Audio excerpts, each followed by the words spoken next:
Por que eu jamais investiria em XRP? Ela é uma das maiores criptos do mercado, mas ela também está enfrentando um dos maiores processos legais dentro do mercado cripto e é uma das que tem mais chance de cair muito dentro dos próximos anos. Então, se você quer entender tudo sobre a XRP, por que ela pode cair e se ela é ou não um risco dentro do mercado cripto, me acompanha nesse vídeo até o final que eu vou te explicar tudo.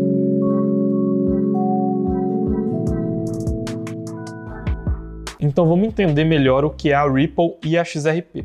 Basicamente, Ripple é a empresa desenvolvedora, enquanto que XRP é a cripto que foi feita por essa empresa. A proposta principal deles é funcionar como uma espécie de meio de pagamentos e eles já estão disponíveis no mercado desde 2013, só que, como eu disse, eles já vêm enfrentando problemas regulatórios que podem ser muito graves ao longo do tempo. O time de desenvolvimento da Ripple teve pessoas muito importantes da parte técnica, incluindo o Jed McCaleb, David Schwartz e Ryan Fugger, que são três caras muito importantes nesse desenvolvimento da parte técnica de processos em blockchain, mas tem dois caras que chamam mais atenção, principalmente depois que esses problemas legais começaram. O primeiro é o Brad Garlinghouse, que tem a função de CEO da Ripple, e o segundo é o Chris Larsen, foi um dos cofundadores e também está bem envolvido nessa parte de negócios e captação de recursos da empresa Ripple. E aí agora a gente consegue entender um pouco melhor qual que é a proposta de fato criada pela Ripple com o uso da moeda XRP. Basicamente, eles são uma solução em blockchain, assim como outras criptos do mercado. Alguns pontos interessantes dessa blockchain é o mecanismo de consenso deles, que não utiliza poder computacional, como é o caso do Proof of Work, eles utilizam muito mais realmente um consenso entre os nodes, que é alcançado conforme eles vão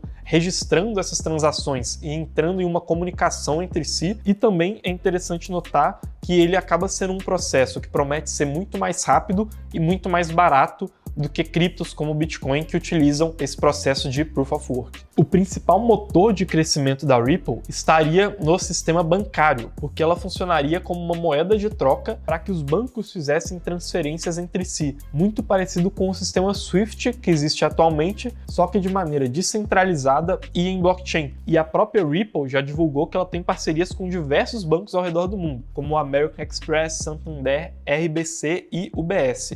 Mas é muito interessante a gente ficar atento, porque a maior parte dessas parcerias não são parcerias que foram para frente de fato. Grande parte dessas parcerias, na verdade, ficaram em um estágio muito inicial, como, por exemplo, esses bancos se integrando em alguma rede de testes da Ripple, ou até mesmo várias parcerias foram canceladas depois do processo legal que a Ripple começou a enfrentar lá no final de 2020. E algumas soluções que a Ripple vem desenvolvendo aí nesse caminho foram a Xcurrent, que é principalmente voltada para bancos, e a Xrapid, que é voltada ali para o fornecimento de liquidez para esses pagamentos. E a principal delas é a RippleNet, que é um mecanismo utilizando a ledger da XRP, a blockchain que a Ripple desenvolveu, para poder evitar intermediários em transações financeiras.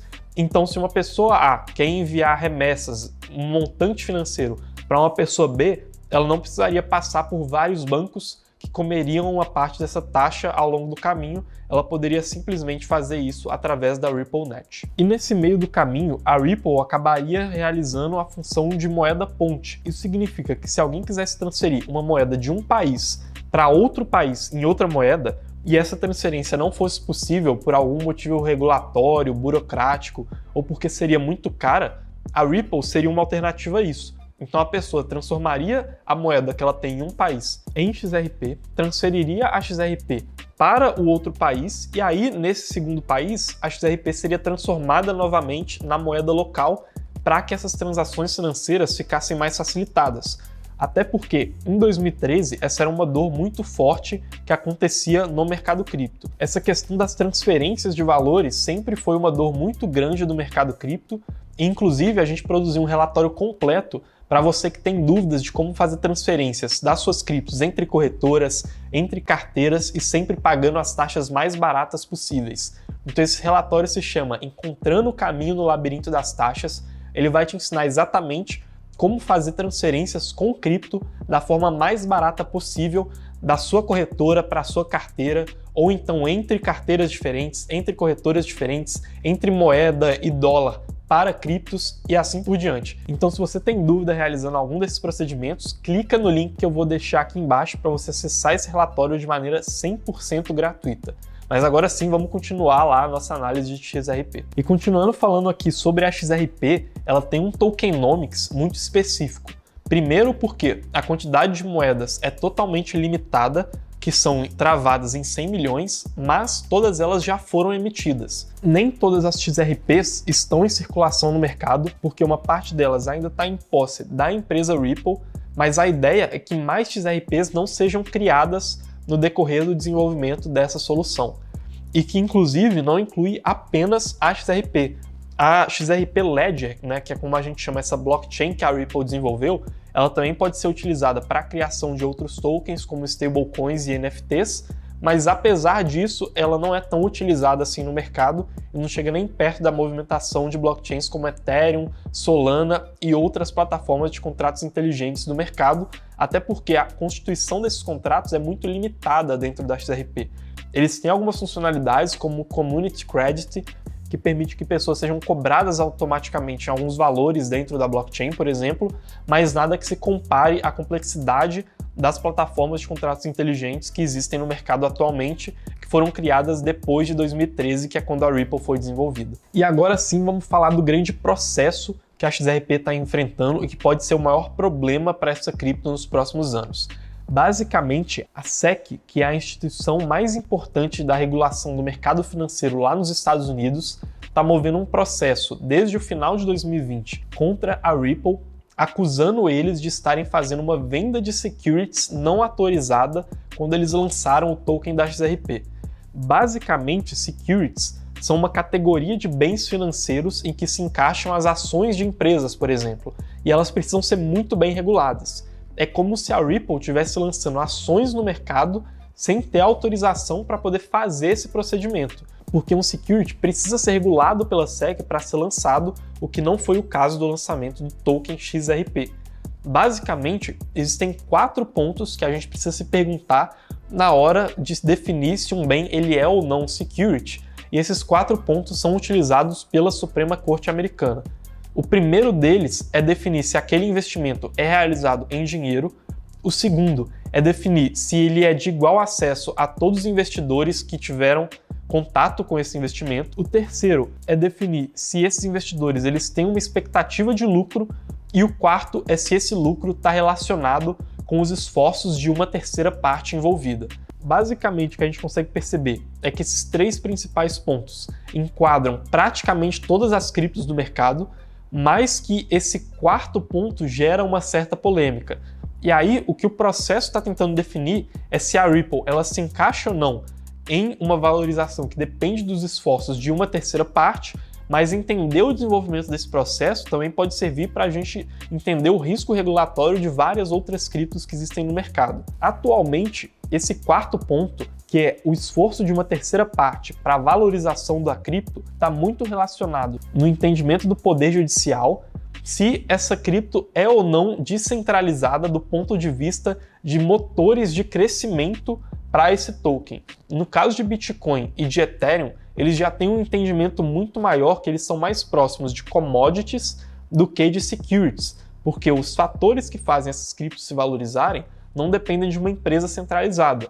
Mas no caso da XRP, ela se valorizaria muito mais pelas propostas de integração que estão sendo feitas pela Ripple e pelas ações que são tomadas pelos executivos dessa companhia. Então é por isso que ela fica muito mais sujeita a esse risco regulatório do que outras criptos que existem no mercado. E, inclusive, existe até um debate se a SEC teria ou não favorecido a Ethereum dentro desse processo, porque um dos oficiais da SEC já chegou a dizer que a Ethereum era descentralizada demais para ser considerado security.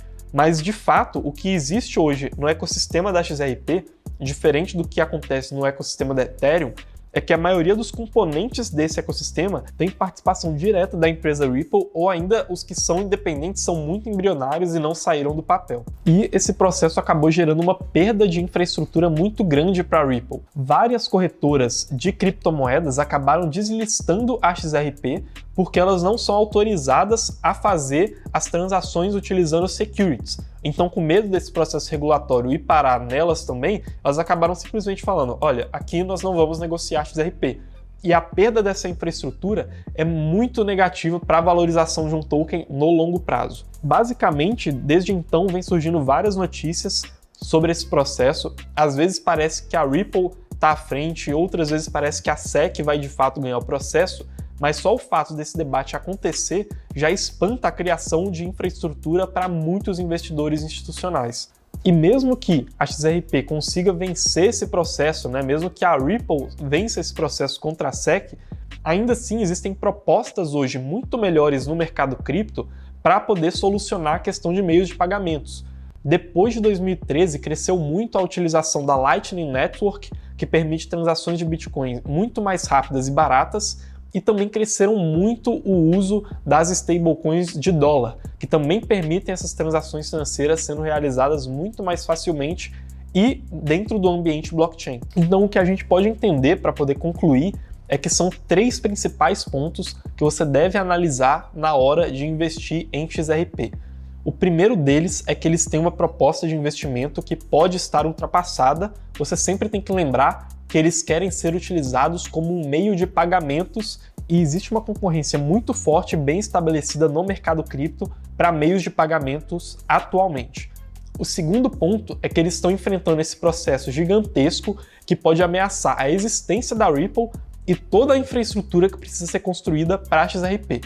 E o terceiro ponto, que é o mais importante de todos, é que a XRP já é uma cripto muito valorizada dentro do mercado.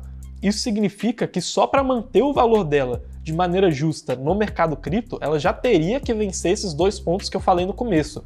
E a gente nem sabe se eles vão acontecer. Então o potencial de valorização dessa cripto acaba sendo muito limitado por causa dessa valorização muito grande que eles já apresentam no seu valor total de mercado. Mas e aí, você investe em XRP? Você acha que essa cripto faz sentido? Se você tem uma análise diferente e acha que a XRP é um bom investimento, comenta aqui embaixo nos comentários para a gente poder debater essa análise. Não se esquece de se inscrever no canal, deixar o seu like e também comenta aqui embaixo quais as próximas criptos que vocês querem que sejam analisadas aqui no canal. E eu vou deixar aqui do lado o link de um vídeo que a gente fez sobre várias criptos que a gente acredita que também podem se desvalorizar muito no mercado cripto, que também podem estar ultrapassadas, então confere esse vídeo lá para saber se você investe ou não em alguma dessas criptos. A gente se vê em um próximo vídeo e até mais.